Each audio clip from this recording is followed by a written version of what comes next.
আসসালামু আলাইকুম প্রিয় শিক্ষার্থীরা, কেমন আছো? আজকে রবীন্দ্রনাথ ঠাকুরের নতুন দেশ কবিতাটি ব্যাখ্যা করব। নতুন দেশ কবিতার ব্যাখ্যা।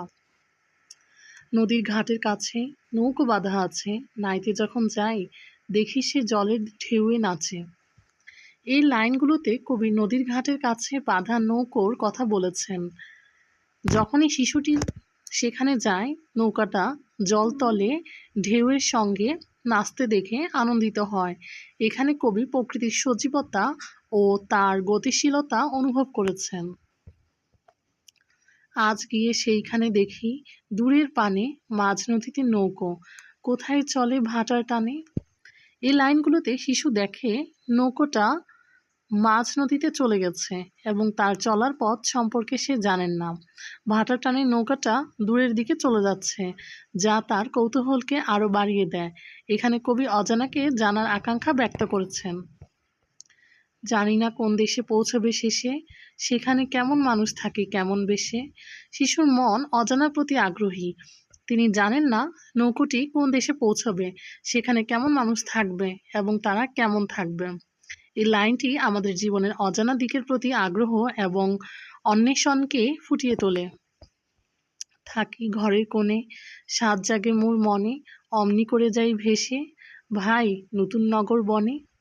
এই অংশে কবি ব্যক্ত করেছেন যে শিশু ঘরের মধ্যে থাকলেও তার মন নতুন স্থান, নতুন পরিবেশের প্রতি আকর্ষিত হয়।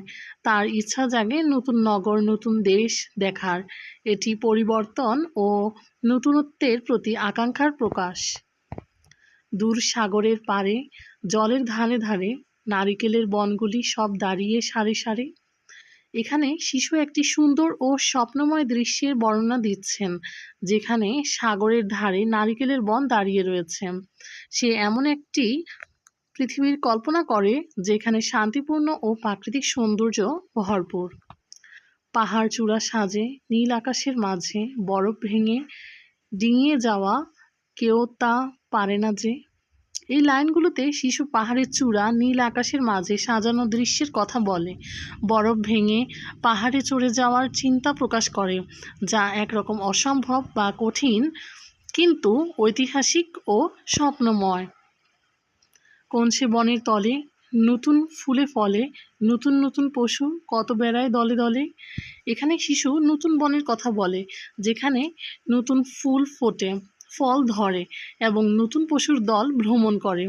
সে এমন একটি নতুন পৃথিবী বা বাস্তবতা চিত্র কল্পনা করেছেন যেখানে সবকিছু নতুন ও অজানা। কত রাতের শেষে নৌকো যে যায় ভেসে, বাবা কেন আপিসে যায়, যায় না নতুন দেশে। এই অংশে শিশু তার নিজের আগ্রহ এবং কৌতূহল ব্যক্ত করে, যেখানে সে প্রশ্ন করে কেন তার বাবা নতুন দেশে না গিয়ে আপিসে যান। এটি একটি প্রতীকী প্রশ্ন যা জীবনযাত্রা ও দৈনন্দিন জীবনের সাথে খোঁজের তুলনা করে।